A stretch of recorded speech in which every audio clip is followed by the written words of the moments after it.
Good afternoon to everybody on this call. You're very welcome to today's lunchtime webinar, and hopefully to people who are viewing this as a recorded webinar for future. You're very welcome today. Today's focus very much about Fulbright for professionals. And many people might actually not realize that Fulbright does support professionals. And when we say professionals, typically what we mean is 5 years of relevant professional experience in all disciplines. And again, we'll discuss what we mean by all disciplines. But I'm joined here today, or will be joined by Dr. Amelia Kelly, who's the VP of Speech Technology at Soapbox Labs.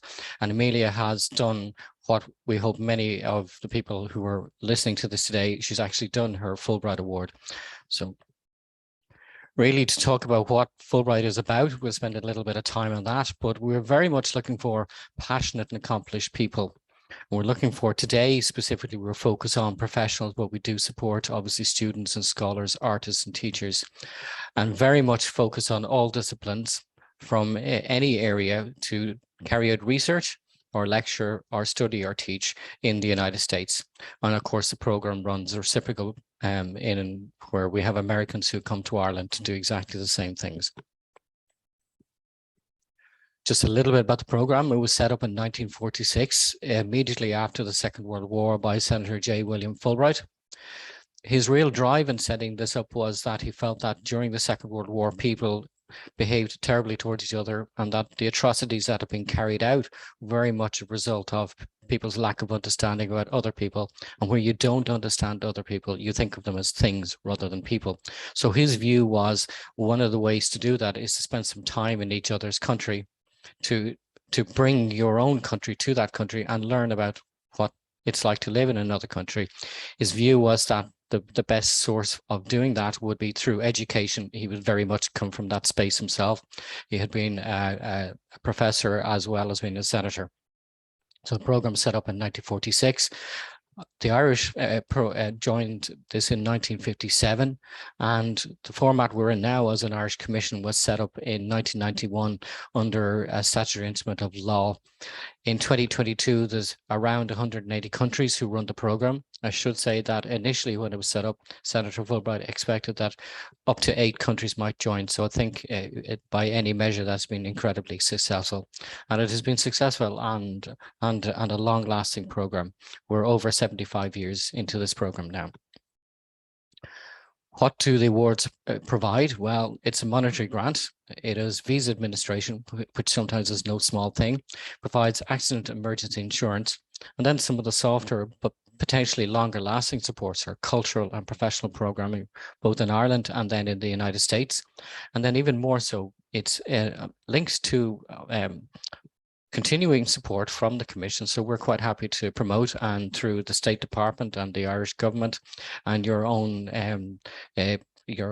institutions will be happy to support that. But it's also a link to a global network of like-minded people who've completed their Fulbright. So those Fulbrighters are a very, very active community, both in Ireland, in the United States, and indeed globally in all of the countries that the program operates out of.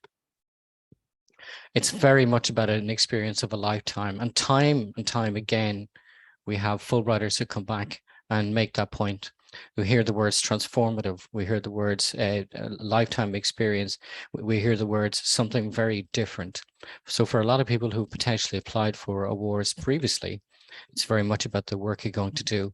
At Fulbright, we're interested in the work, but we're most interested in you as a person. It is a highly recognized award in Ireland, across the world, and in particular in the United States. It's met with some reverence, I have to say, in certain instances. It is joining a family. So Fulbrighters are very much a family. They're very open to engagement. They're very open to support. And I would recommend, as I will say later, that if you have any queries, the best people to talk to are people like Amelia, who have actually completed a Fulbright Award. As I mentioned, you will be joining US and global peers and also the networks associated with those. They are quite significant, and I would say not to underestimate the sheer ongoing value of those types of networks. It can be a lifetime engagement. And again, as I mentioned, you can research or study in the United States or teach or lecture. So people have tremendous experiences. This is the Grand Canyon. Lovely to see the Irish flag flying over that. The particular categories I want to focus on today are under what we call the Irish Scholar Awards. But when we say Irish Scholar, we almost always mean Irish Scholar and Irish Professional Awards. And then we're also going to talk about a very special award to the Irish Commission, which is the Tech Impact Award, which is very unusual. It's a shorter term award that's available to Irish scholars and Irish professionals. So coming to professional awards, we have a number, and the key ones would be all disciplines, which, as the name suggests, are really open to all disciplines. We have judges, we have technologists, we have biotechnologists, we have economists, we have people across the board, we have artists who apply for Fulbright Awards. And the all discipline award really is a catch-all for any area that people wish to apply to. We have, as I mentioned, the Tech Impact Award, and I'll discuss that in a little bit more detail, but it is a shorter term award and to some extent possibly more suited to some of the professionals who will be viewing this webinar. We then have other areas. There's a Tech Impact in Cybersecurity at Boston College, but I would say to consider as well, looking at some of the other specific awards, we have professional fellowships in conjunction with Creative Ireland. We have an award going to Exploratorium in San Francisco, again in association with Creative Ireland, but other sponsors such as Teagasc, Enterprise Ireland, Environmental Protection Agency, Geological Survey of Ireland, and the Health Research Board also have awards with Fulbright. And these awards are, the ones listed here, are open to scholars, to some extent students, and certainly to professionals. Again, to qualify for the majority of these, you would have to have either a PhD or 5 years relevant professional experience. And I think for today, that recognition of 5 years plus professional relevant experience is most pertinent. So just deep diving a little bit into the All Disciplines Award, just to reiterate the point, it's open to applicants from and to all areas of study and research. So this also includes areas that might be covered by some of the sponsored awards. You do not have to apply for a sponsored award. You can apply under the All Disciplines Award. So you can apply to carry out research, or you may wish to lecture or lecture and research. And the definition of lecturing can be quite benign. For your eligibility, we do have eligibility for Irish citizens, or if you're an EU citizen who's lived in the Republic of Ireland for 5 or more years. For some of these awards, preference will be given to professionals with 5 years experience in relevant fields, or early career researchers with a PhD conferred since 2016. We'll come into the details of what you should do, but I think clarity is always the key to this in terms of where you're going to, what you want to do. You cannot be a dual US-Irish citizen, you cannot be a green card holder, or you cannot be currently living in the United States or living at the time of application. And you must not already have extensive experience of studying or living in the United States. The last comment, I suppose, is open to some flexibility. You might be able to make a case to say you spent a lot of time or some time on the East Coast, but you want to go to the Midwest or you want to go to the West Coast, and they can be very different experiences. So again, we're open to being persuaded that you don't have significant experience, particularly where you're looking to go to. If you have any specific queries about that, I would say contact the Commission and we can discuss it further with you. I mentioned the Tech Impact Awards, which are very much shorter term projects and programs. It's very much aimed at the impact of ICT, either coming from an ICT's perspective or coming from a perspective of a discipline that now does or has required ICT, and you want to engage with that. So for example, you don't have to be an ICT professional, but you can be exploring the use of ICT in your field, or you can be an ICT professional and you're bringing some of your technology or your know-how to colleagues in the United States. So we are very much interested in supporting people across all disciplines. So in a sense, if your application or your interest is from an all disciplines perspective, but the use of ICT in that, I would say consider that. And I mentioned before, we have a Tech Impact Cybersecurity Award specifically at Boston College. So the same comments in terms of eligibilities are relevant there, the 5 years professional experience. Just to say, to reiterate that the Tech Impact Awards are open to professionals and scholars. In fact, I would say that we probably have some preference and bias towards professionals applying for those awards. I mentioned we have some sponsored Irish Awards, and these are some of our sponsors across the board, including not necessarily available to professionals and scholars, but with some interesting ones with Smithsonian Institution, but Enterprise Ireland and Teagasc and EPA and HRB, as we've mentioned, and also and GSI, and then also our All Disciplines Awards are absolutely available for professionals to apply for. We would ask that if you fill out a sponsored award form in your Fulbright application, just to advise us that you're applying for a particular sponsored award.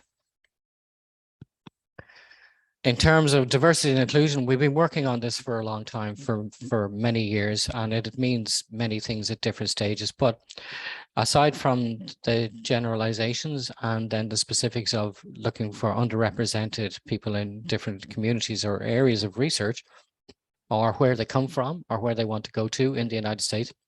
In fact, I would say there's a lot of bias, positive bias towards where you might want to go to in the United States, not necessarily just East Coast or West Coast, but we would always say that the US has enormous potential for many of our Irish applicants.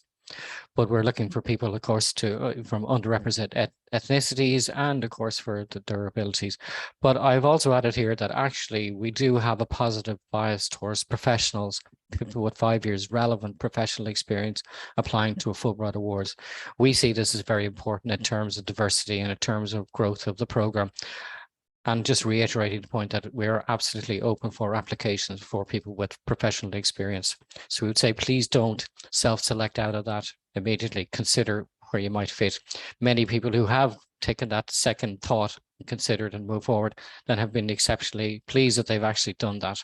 And hopefully, if you're watching this and you're watching other webinars that we have created, you will see people who said exactly that point.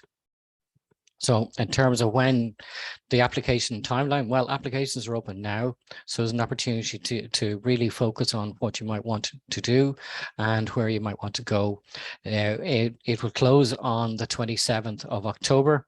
In November and December, we will carry out reviews for international peers who will look at the applications themselves. Then if you're called for interview will be late January to early February, and then offers we would expect to be made in March 2023, with an opportunity then to travel from July or June to July 2023.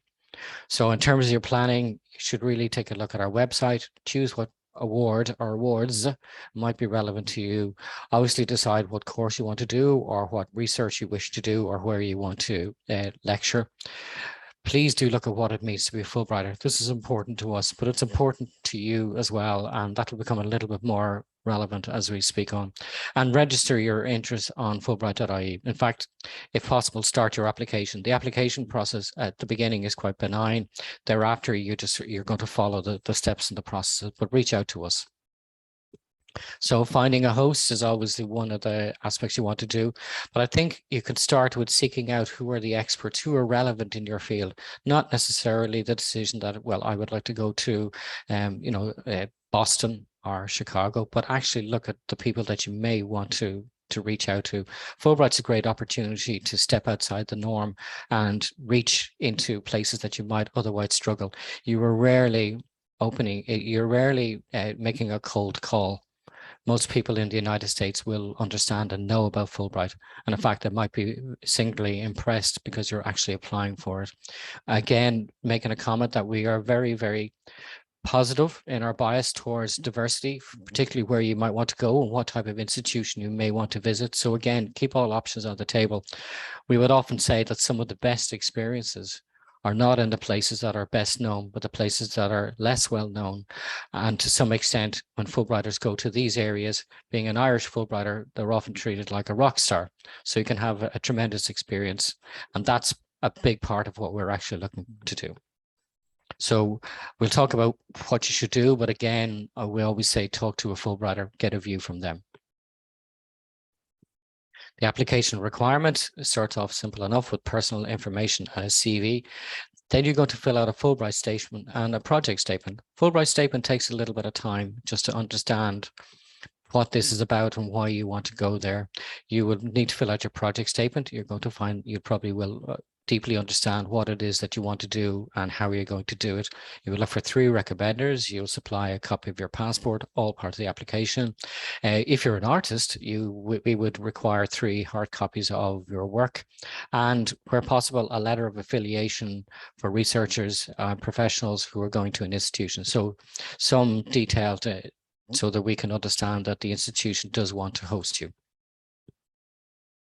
Speaking again about your research objectives, you will understand what you want to write and what you want to do. That's pretty standard for most people, but something to really focus on is, because we will ask that, why do you want to go to the United States? Why does it have to be the USA? Why not another country? So again, be very sure about that. Be comfortable yourself. If you're comfortable yourself, then we can be comfortable as well. Identify your specific areas, explain your objectives, but also then think about what the impact will be on your discipline, even more so though, on the work you're going to do, and beyond that then your career. How's it going to develop you? Do you see a personal development in this program? Bearing in mind that Fulbright is actually very much about people. These are things we really want to know. So please don't underestimate the value of the information you could provide at this point. Again, just reiterating that it's about you personally. Tell us about you. I've often made the comment where scholars or students or professionals are coming in to interview. I'll say to them things like, if you were a world-class tiddlywinks player, please tell us. It lightens the mood, but it's also making a serious point that we very much want to know about you, not just about you through the prism of the work and your career and your position, but actually about you. So at Fulbright, we invest in people. It's very much about you, because that's the biggest impact that will happen is when you go to the States and you make an impact there, and when you come back and you bring that impact. So again, it's very important. And that's really given away to some extent the role and benefit of being a Fulbrighter, being an ambassador for your country, for your discipline, for yourself, for your institution. All those kind of aspects come into place. But being a Fulbrighter, you will be recognized.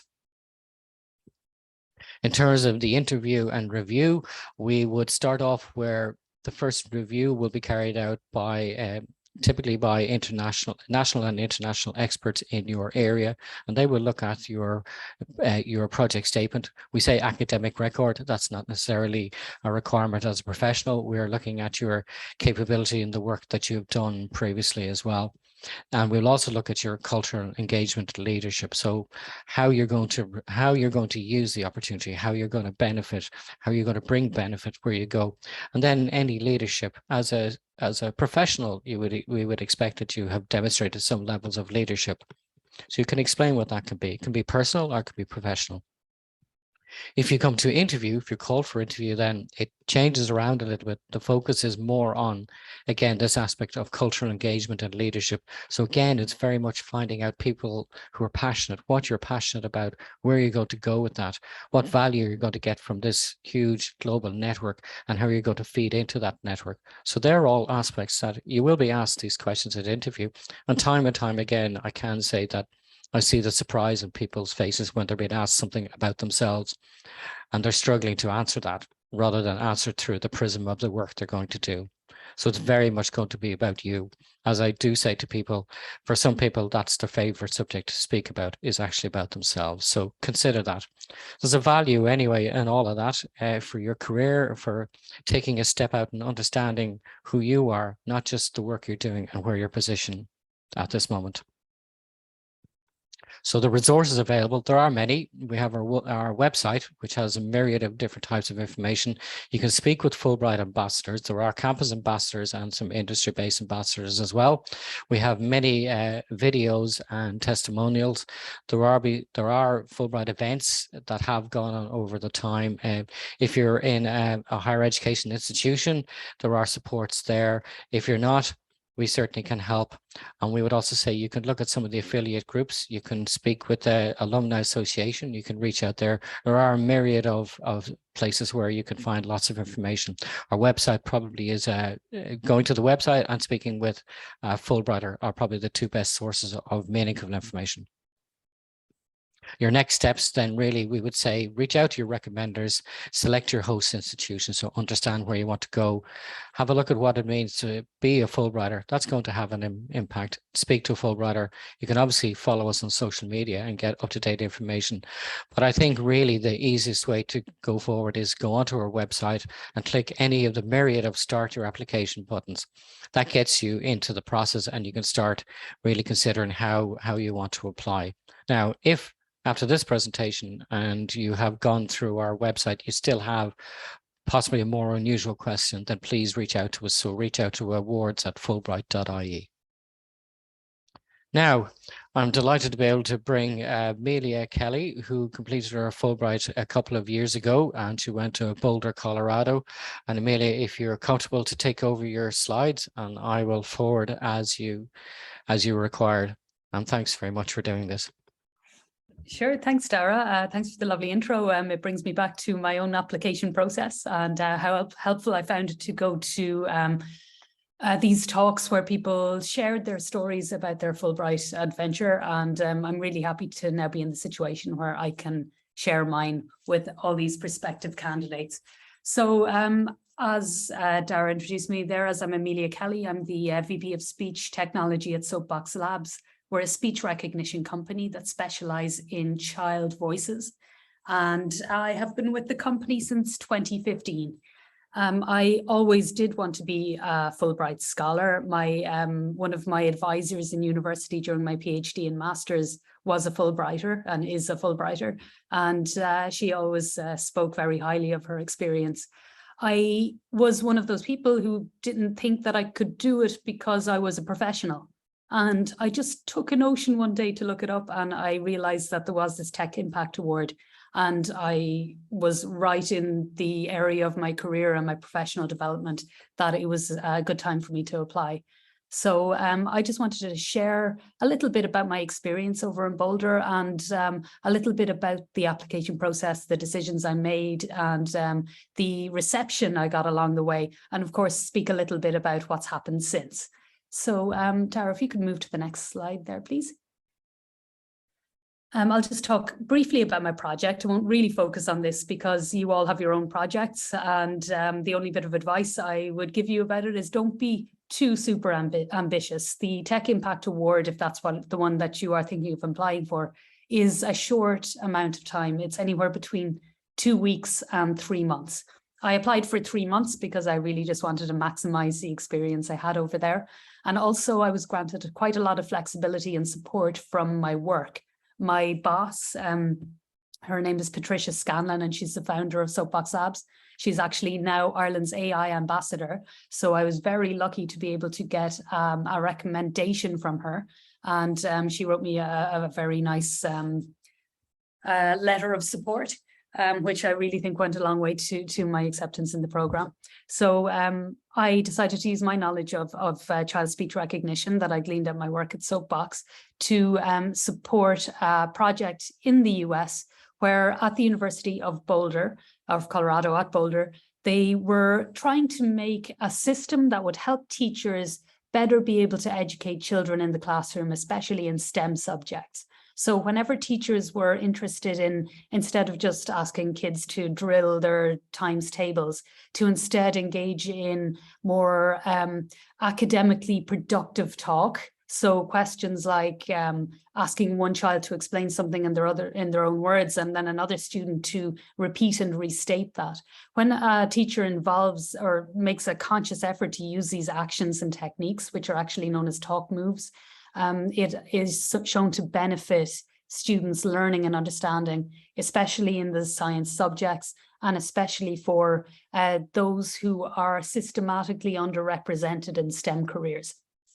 So we're talking, obviously women and girls and people of color and people from low socioeconomic backgrounds who may not, or people who may not be as confident speaking up in a classroom.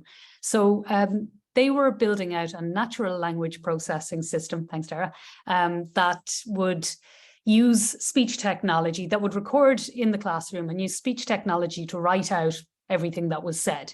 Then they would put it into their system, which was called Talkback, and the teacher then could view the analysis of the classroom session on TalkBack by seeing where they engaged in this academically productive talk.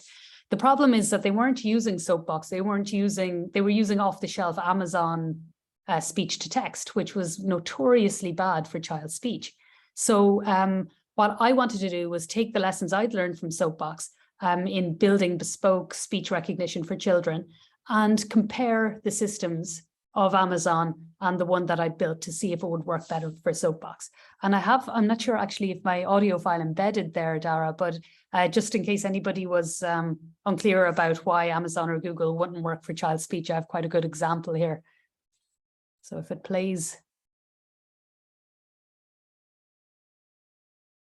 Oh.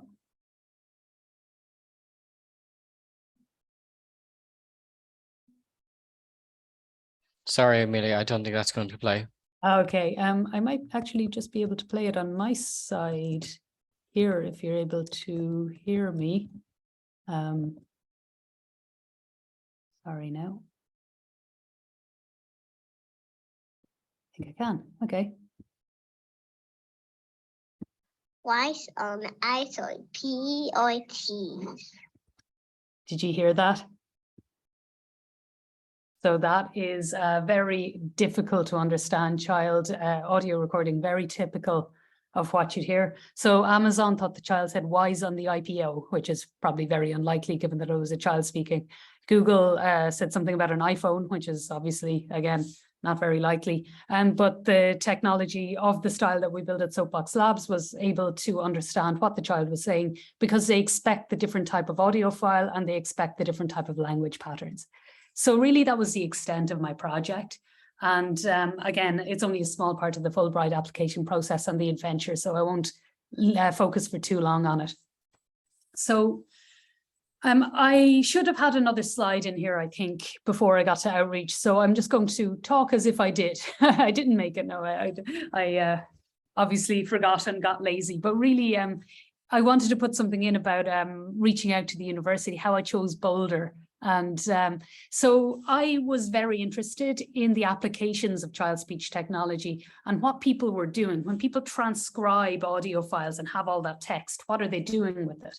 So I just did a bit of research. I looked up universities in the US and I found the absolute perfect group in Boulder, Colorado, who are using who are building out this system and were publicly lamenting the fact that they couldn't get the speech recognition part to work. And I was there going, I can do it, let me do it. But the other thing about it is that the group working there were so high profile. One of the people who worked there was one of the most famous natural language processing scholars in the world. And he wrote like the seminal textbook on it. And then there was another woman working there was the first person in the United Kingdom to get a PhD in anything to do with artificial intelligence. And then the leader of the group, I joined Tammy Sumner. She's just absolutely excellent. And she leads a big group of really enthusiastic researchers. So I got in touch with her and I, as the head of the lab there in Boulder. And, you know, you mentioned cold calls, Dara. It was and wasn't a cold call. It was in that I was like, hi, I'm a complete stranger. Will you let me come to your institution? And the thing is that it wasn't a cold call at all because they were so delighted that somebody who wanted to do a Fulbright was reaching out to their group. They were so welcoming. They got back to me almost immediately. They had looked up what the company I work for do. They were aware of the research that I'd done into child speech, and they were so enthusiastic about bringing me on board. I asked them for advice on, you know, the project that we could undertake, and they gave me like all the time and all the attention in the world. It was really quite flattering. And then they sent me a proposal letter or an invitation letter to their lab where they promised me the moon and stars with regards places to research and access to the library and group meetings and all that. And everything just went really well after that. I did the project outline. I wrote my Fulbright personal statement. I got my recommender letters. I applied. And then I was lucky enough to be selected for interview. And again, when, you know, as Dara mentioned there, when you go in for interview, it's not really the project they're focused on anymore. It's how you understand yourself as becoming part of the Fulbright community, and what you can, what you honestly think of it. So like, if I was to give you one piece of advice, both in writing the personal statement and doing the interview, it's to think about it deeply and be absolutely honest with yourself of why you actually want this and why you're trying to do it. And I think that you'll find what happened to me is that I found that my motivations were very much in line with what Fulbright's motivations are in general for actually having these awards in the first place. And that gave me confidence and made me feel comfortable going into the interview, because I knew I was being upfront and honest about what I actually wanted from it. And a whole part of this is outreach as well. So this brings me back to my slide deck. So aside from the actual project, what I did as well was I started a web page, I started a Twitter account and an Instagram account. And when I was over in Boulder, one of the most rewarding parts of it was actually doing an interview series with various people on the team. And they got to tell me about their lives and what they do in their spare time and their obsession with their dogs and hiking and all the outdoor stuff that you can do in Boulder. And yeah, I really enjoyed that. I also did some organized talks. The group I went over to in Boulder was also part of the AI Institute. So they got a huge amount of funding to look into artificial intelligence and how it can support learning outcomes for students in all different walks of life. So I got to do a talk. It was very, very prestigious. There's only about 12 AI Institute centers in the US, I think, or there were at the time anyway. And I was able to present a full hour-long keynote for them on that. I also got to do a lightning talk, which was condensing everything I've just said into 2 minutes and 2 minutes only. So that was great fun. And I'm happy to say that I made it entirely Back to the Future themed, which was much appreciated by everybody who watched it. So moving on then, the other social aspects of being in Boulder was the amount of travel you can do in an area of the US that I'd never been to before. And yeah, it was absolutely phenomenal. I have to say, it was really wonderful. As I said, I went over for the full 3 months, and I stayed an extra few weeks afterwards. I brought my entire family over with my husband and my kid, who was 2.5 at the time. And we went over in the middle of COVID. So it was March 2021 when we went over. It was that Christmas where we thought everything was going to be fine, and suddenly there was an almighty spike in COVID cases and everything locked down again for months. There was no travel in and out of the US.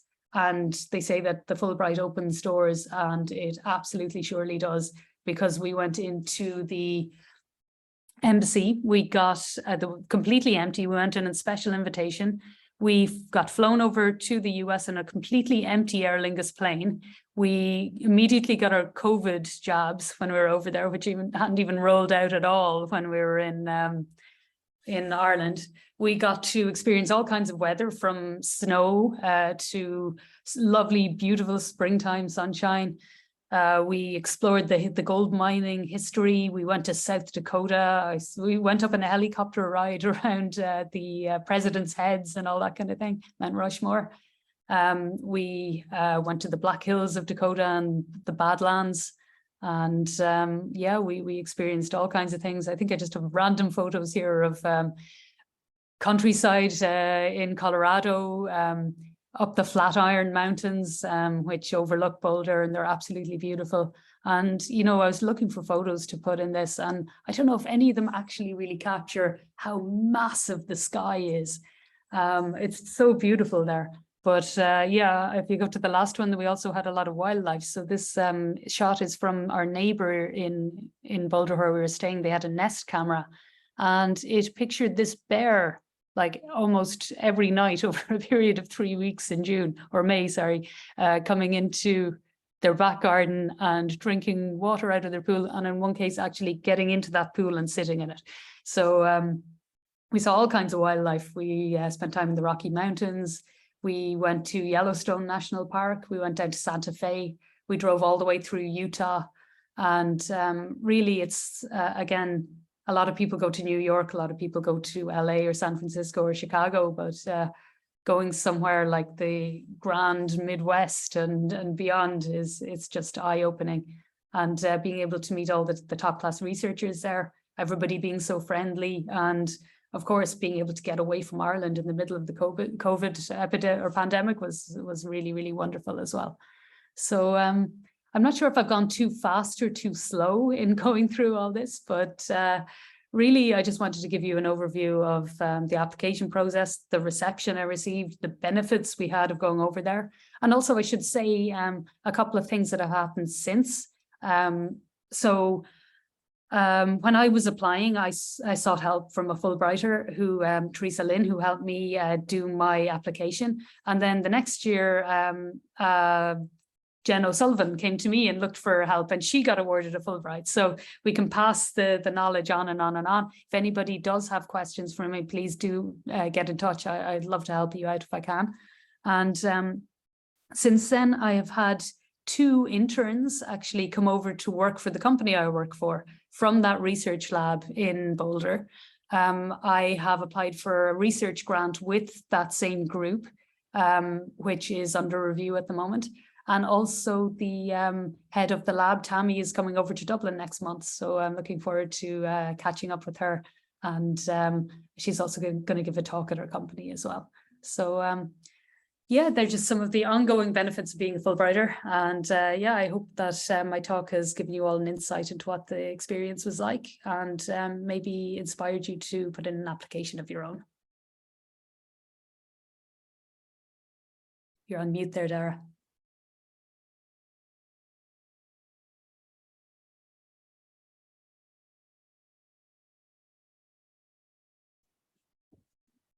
Dara's still on mute, but I just want to thank Amelia Kelly for that. And if that doesn't inspire people to apply, I don't know what will. I'm Paula Melvin, Senior Awards Manager with the Fulbright Commission. And just in terms of Q&A, I think Amelia and Dara covered so much. We're getting so few queries, which is wonderful in a way. So there's a question: can you apply for both a Tech Impact and a Professional Scholar Award, or is it one or the other? So every year you can only apply for one award. So you can apply for a Tech Impact Award or one of the other professional awards, or a student award or an FLTA award, but you can only apply for one award per year. You may also only apply to one commission per year. So say you're eligible to apply for the Irish Commission and the German Commission, you must decide between what commission you're going to apply to. And if you're unsuccessful one year applying to the Irish Commission, if you decide to apply to the French Commission, if you're eligible for that commission, that's fine. Or if you apply for Tech Impact and are unsuccessful with the Irish Commission, you can reapply the next year, or reapply but apply to a different award. I think Dara's unmuted now. I am. First of all, I just want to say thanks very much to Amelia. Listening to her presentation and just where she's come from, my past history has been as CEO or involved with research intensive companies. And I think, this is a tremendous opportunity to reach out to, expand your knowledge and interact with people who are also researching in your area and bring a new perspective. And it's fantastic to hear Amelia say that, it hasn't just stopped that she kind of went, had a good time and came home, that relationship continues. That's actually the real benefit of Fulbright. It's not just the time you spend there, but it's what you can do, the links you create, the piece of you that you leave there and the piece of you that you take behind. And Amelia, you left pieces all over Wyoming and other states in Utah as well. So congratulations on that. Fantastic. It is very much a cultural experience, and bringing your family can actually be really, really rewarding as well. It can be quite different from maybe the other research intensive programs that you might consider applying to. So again, I just want to say thanks very much to Amelia. To anybody listening to this or live now or in the future, please do go and look at our website and listen to more of these webinars or parts of these webinars. Go talk to a Fulbrighter. I think they can tell you what you need to know. Find people who've maybe done something similar to what you want to do, from your discipline or from your stage of your career, because they can really give you the lowdown. As Amelia said, it is very much an opportunity to think about yourself as well. And time again, I've said this and I haven't been corrected. I've been agreed with when I've said that there's practically no downside to applying for a Fulbright Award. There are a lot of upsides in being successful, but even where you're not successful, I've spoken to many applicants who said it was worth the exercise because they learned so much, they developed so much. It's the same information you can use if you're going for a job interview, for applying for other awards, but it really helps you reassess where you're going to, why you want to go. And as Amelia said, you could look at what your motivations are. We don't just work, but we have motivations. And this application process, because it's very much about you, it's a great opportunity to actually just do that. Even if you don't follow through with the application, or even if you're unsuccessful, I can say that a lot of people who have been unsuccessful reapply and subsequently are successful. Can't always guarantee that, but certainly we'll give you initial feedback. And I think learning it through this process is very positive. Sometimes people leave, they don't leave enough time, and their application, it's unfulfilled in their own minds, never mind from our view. And when they come back at it again, say, actually, I can do better that way. But certainly there's a good opportunity, and, there's a lot of strong bias towards professionals applying. So I would take that as given, and hopefully we will see some of the people listening to this or watching this subsequently on the flip side and see them as Fulbrighters like Amelia. Amelia, thank you very much for your time. Paula, we probably sign off at this point. So take care to everybody.